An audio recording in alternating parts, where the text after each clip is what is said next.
Did you? Yeah, it's at 10:15. Chief Dennen, Yes.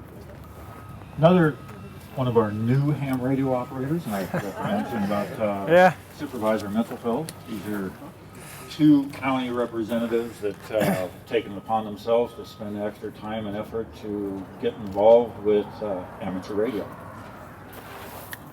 Thanks, John. Like I told John earlier, I'm getting a kick out of the amateur radio world because they're always on frequencies that I can't hear and I can't talk to. So now when they're up here sneaking around Wrightwood, I know what they're doing. So first and foremost, I want to thank the Wrightwood Fire Safe Council as well as CR&R for their work and participation with this particular event. And again, our Fire Safe Councils year-round, they sponsor chipper days, community cleanup days, pine needle clearance events like this one, and many other activities that really make the job of the firefighters much easier. As you know, the main thing that we need in a local community is the 100-foot clearance around homes to prevent the spread of ground fire, to prevent it from getting into the trees. Even with our MAST, our Mountain Area Safety Task Force agencies, removing over 1.8 million trees in the National Forest due to bark beetle tree mortality issues, there's still dead and dying and diseased trees that still need to come out. So that's work that still needs to be done. Even though the rain and snow was significant this year by comparison to other years, it didn't alleviate the drought. The governor still has a concurrence that there is a drought condition in California. But with that, it brought a lot of grass. If you look in the Fontana Valley areas of San Bernardino, the grass is deep and it's thick and it's already brown. If you look at Phelan Road, the high desert area, there's a lot of grass. It's still green. Probably within a week it'll be brown. And again, what's the high desert in San Bernardino County famous for? But it's high winds, and generally in the October, November timeframe, we have the Santa Ana winds, and you can just about mark your calendar that it's going to get hot again, it's going to get dry again, the wind's going to blow, and again we're going to burn. It happens time and time again. But I can't stress the importance of being vigilant and being prepared. Now's the time to clean up. Now's the time to take advantage of the opportunities we have here today.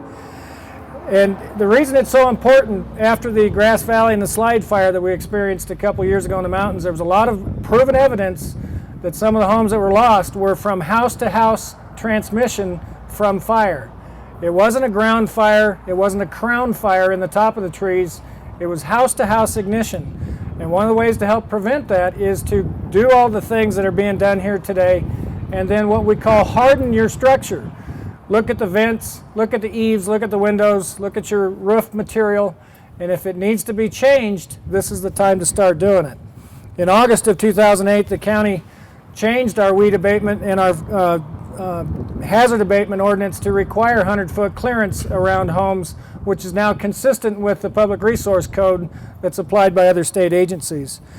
Another thing we enacted was the wood shake shingle roof ordinance that requires by 2014 all of the wood shake shingle roofs in our front country, if you will, our high fire hazard severity zone areas as well as the mountaintop, they have to be removed and replaced with a non-combustible type roofing material.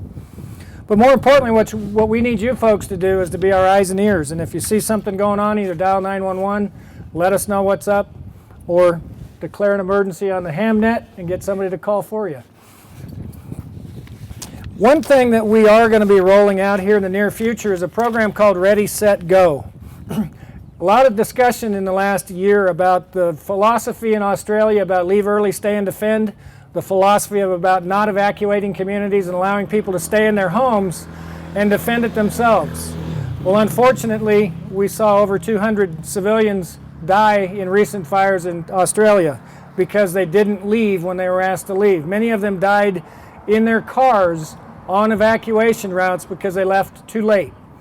So with the Fire Scope group and in conjunction with County Fire, Orange County Fire and Ventura County Fire, we've come up with a program called Ready, Set, Go, and again it'll roll out later, but basically what Ready means is prepare yourself, your family, and your property. The Set means monitor fire weather, monitor the activities that could or couldn't be going on in your community, and prepare to evacuate if there's a fire. And the Go part means leave early when told to do so by public safety officials. Don't stay behind because the smoke isn't close enough yet. If it's time to go, you need to go. And what we're going to commit to is an early return. So with that, I just want to say thank you again to CC&R and Wrightwood Fire Safe Council, and certainly the support of our County Supervisor Brad Mitzelfelt for supporting not only County Fire and the Wrightwood community, but all of the communities in the 1st District that receive the benefits from a very fire safe, fire wise supervisor. So with that, thank you very much.